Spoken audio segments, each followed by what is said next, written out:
waxyaabaha buuggan hadda intaan isha marinayay aniga si gaara ka farxi ahaan ii soo jiitay waxaa ka mid ah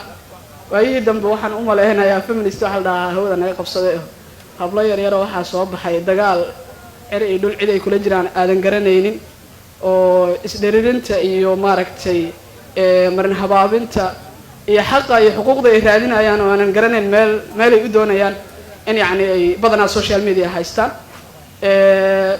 taana runtii waxa ay runtii aan isleeyahay hadda buugga intaan isha marinayay sii xoojinaysaa waxaa qayb ka ah in yacni xuquuqda islaamka uu siiyey gabdhaha muslimaadka ah guud ahaan islaamka oo dhan si gaara dumarka xaqa ilaahay siiyey ma garanayo cid kale oo laga raadinayo ama cid kale oo loo doonayo inay jirto marka intaa dabcan gabdhaha muslimaadka ay fahmaan waxyaabaha buugga runtii intaan hadda isha marinayay aan arkay iyo xuquuqda dabcan islaamka uu siiyey dumarka inay si gaara gabdhuhuna aad usii bartaan ay muhiim tahay oo xaq baa rag baa wax naga dhacay rag baa waxaa la tegay lagu mashquulsan yahay in la iska daayo oo gabar walba haddii ayada diinteeda dhaqankeeda iyo fahanto waajibaadka saaran taas inay dabcan dumarku fahmaan oo ay dabcan wax badan maaragtay iska xiijiyaan ayaan rajaynayaa intaa kadibna isma lihi dagaal ragga inuu nagala dhexeeyo sababtoo ah ragguba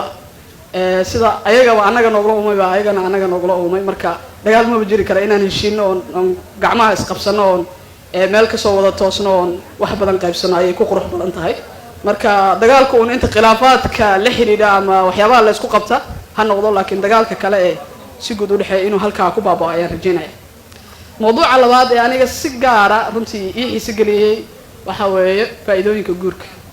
iskaabuladoo dhan waxaan u malaynaya qodobkaas oo anfacaya sababtoo ah يعني أنت إلهي وعلفاء وقت جودي وعيه هذا قسمة إلهي نولسيه وأجهين أيها ما عند الله قشة كأنه فايدة جورك ضدك نحتاج معها لكن كوا كم قنت هاي أما أنا فهم كه سنين أما أنا يعني حقوق على أهين أما دكت كم مغلا جورك فايدة ليه هاي حنسلاها هاي وحبضا هذا آخرستان قريبا كتاب فايدة إنك جورك هذا وحكى حصة وحقيقة كعاد سجارة رجوا كلام مركان قشر سيو ويل كستاه جورك سمركو كسوة توصو kuwa wali guryaha hooyada jooga ama la garab taagay ama kuwa iskaabulada si gaara u si taabanayay nin kasta markuu guriga suuxi ka tago uu ku soo laabto casirkii ama habeenkii macmuustiisa meesha uga tago uu imaanaya waa waxa ugu dhow sariirtii asoo sideeda u rafaadsan uu imaanaya inta uu maqan yahay cid xabiibi soo xaro iyo soo dhaqso iyo soo dadaal ma jirto waa qof beelaha banaankaas ku maqan si guudna waxa la yiraahdaa markii xataa ii sheegay reeruhu ay duceysanayaan oo kale waxa la yiraahdaa dadka reeraha la si gaar ah maaragtay dhagta loogu hayo waxa la dhahaa reer hebel cadka fiican ha loo dhigaa ama reer hebel qoyskaas waxa loo geeyo laakiin iskaabulada cidna ma xasuusto marka nolosha qoyska ama nolosha guurka runtii waa nolol aan isleeyahay aad bay u qurux badan tahay oo yani faa'iidooyin badan baa ku jira marka in la isku bogaadiyo oo maaragtay kaalin weyn laga qaato yani la isku xilqaamo aad muhiim u tahay